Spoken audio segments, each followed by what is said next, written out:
Georgiev have the Leafs number? Have we had this conversation before? God, I'm not looking forward to the series against the Bruins. Okay, we've definitely had this conversation before. Hi! Victory puppy! I have no idea what I'm doing. God, to the riches of the league! This team is ruining my life!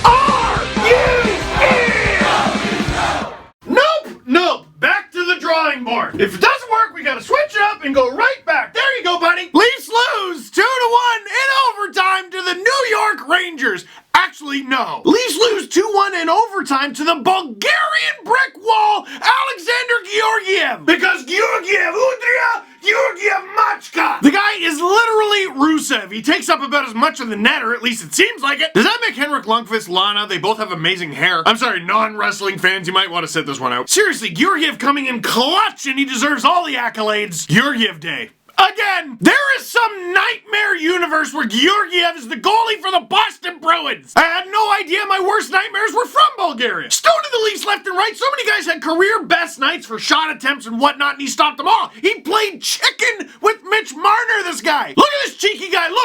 Alexander Georgiev on beating the Leafs felt like winning the Stanley Cup.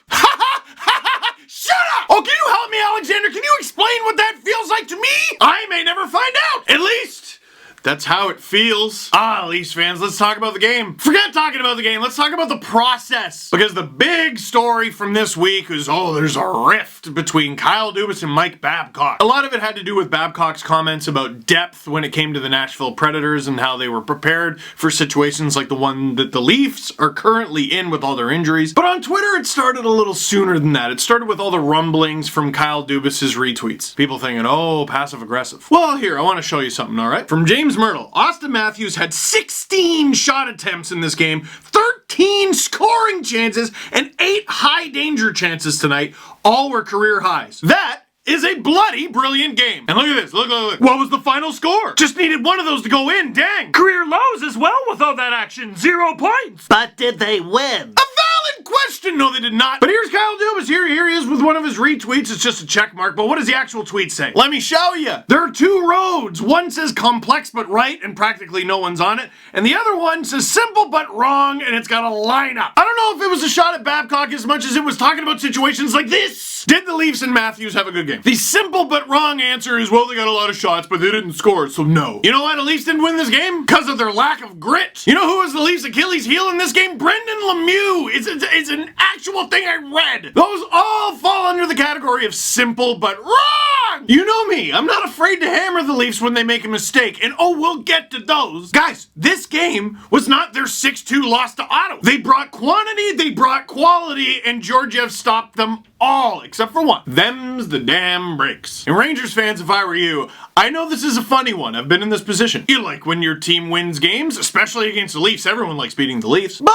you're also in a rebuild year, and you kind of want to tank. And unfortunately, it's really hard to do both things. Enjoy the win, cheer for them to lose. And it must have been a tense few moments for you when it went to overtime, because that's the worst. You lose in overtime. They can't do anything right. They can't even lose right. They get a point, and they lose. But this win, fell right in the sweet spot. With the win, the Rangers have pulled 6 points ahead of the Devils, but the Devils have played 2 more games. They're just so bad. But also with the win, the Rangers have tied the Buffalo Sabres with 71 points, but they don't pass them in the tiebreaker. This is the perfect sweet spot. You won the game and stayed put in the standings. Believe me, I know rebuilds suck and you just want as high a pick as possible, but you also got to enjoy your team winning hockey games. So that's how I would feel if I were you. The first 2 periods of this game were the Leafs being better. Outshot the Rangers 13-11 in the first. That's good. Not mind-blowing. Outshot the Rangers 10-7 in the second. That's good. Not mind-blowing. There was one tense moment, though. Mark, a.k.a. that one stall, cross-checks Tavares in the back from behind. I don't know how he would have cross-checked him in the back from the front. And then while Tavares is lying in a heap on the ice, Anthony D'Angelo lies down on him and covers him. What are you doing? Acting like Caesar Milan trying to show a dog who's boss. And this happened at home. So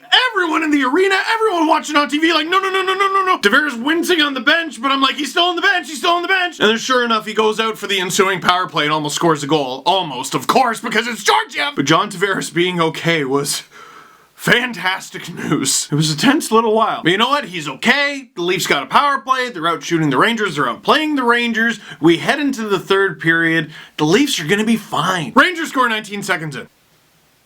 Stop making that stupid face! Starting on time, man. Starting on time. They struggle so much with it. The Rangers crash the net. They make it seem like there's 7 of them on the ice. They completely overwhelm the Leafs. They take a shot from a bad angle. Freddie stops it, but there's a rebound in front. It was a low percentage shot. It was for the rebound, and because the Rangers are going bonkers in front, Pavel Buchnevich whacks it in, and it's 1-0 Rangers because of course. Riley shoots, and Matthews shoots. Matthews shoots, and Riley shoots. Riley, Matthews. The Leafs have shot the Rangers 20-7 in the third. This stick not working out. Matthews breaks it, moves on to the next one. About halfway through the frame, Marner breaks out, and guess who he's got with him? Riley! 9 shots in this game for the defenseman. He played over 27 minutes. He takes a weak backhander on Georgiev. That probably wasn't going to go in. But once again, there's a rebound. Marner tries to claw it, and he almost gets it. It lands on John Tavares' stick. The behind-the-back no-look pass to Hyman. Blam! And if you watch the replay, he still barely beat Georgiev, but he beat him! Hyman with his 19th goal of the season. Does he hit 20? He needs one more,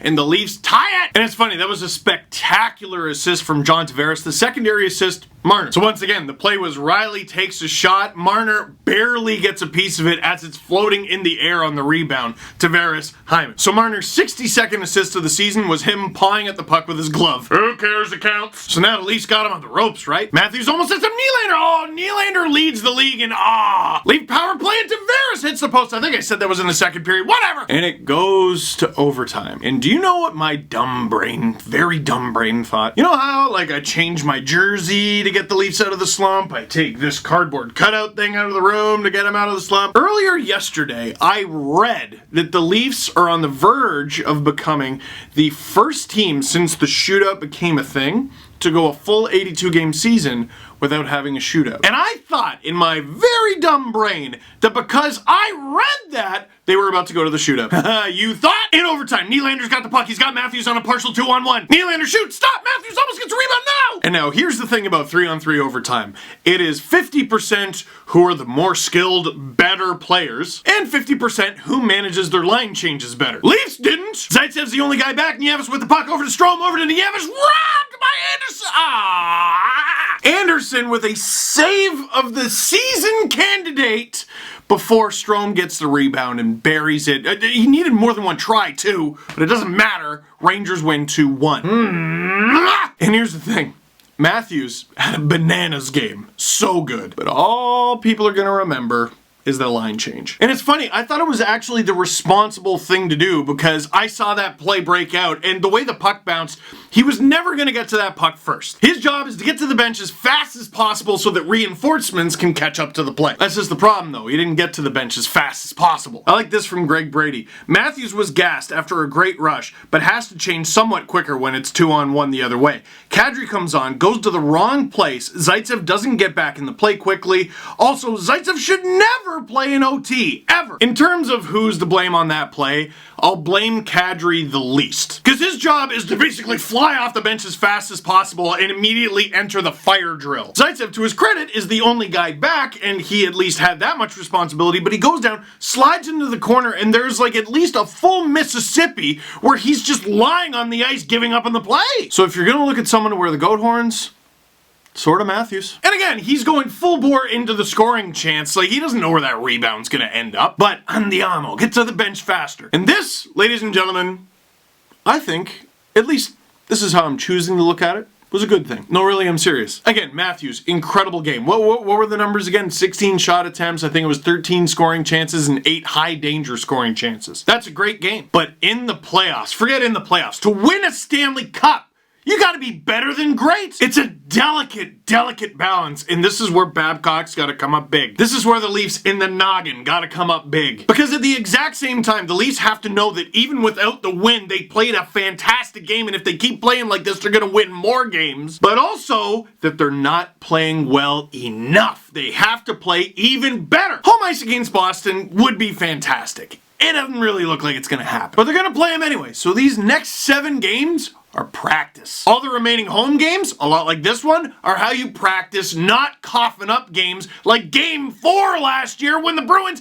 didn't even have Bergeron in the lineup. All their remaining road games, well, hopefully they get to go into the third period with a lead so that they can practice holding on to said lead. This is the mission. Are you in? Questions. I like this. What has happened to Nas, and should they try someone else on the first power play unit? It's interesting. I don't think anything has happened to Nas per se. So much of his bread and butter were power play goals, and the power plays just changed. I think maybe they should swap out him and Janssen, but I'm just not sure what that does. And also, Janssen hasn't exactly blown me away lately. But should the Leafs try something new on the power play? For crying out loud, yes. If it has to be Nas, so be it. Forget about the goals. For the next few games, I'd like to see Nas step up his tactics, if you know what I mean. Don't get suspended, for crying out loud. Le Canadien or Inferno? Yes, of course, the Clarkson Cup is today, and I don't know if this video is going to be up by the time it's done. It should be. It's impossible to go against Marie-Philippe Poulin out loud, even though I saw the Inferno defeat her in Le Canadien a few years ago in Ottawa, but I'm going to go with Montreal on this one. But I love the Inferno's logo. God, it reminds me of the Protoss. God, I'm a loser. Are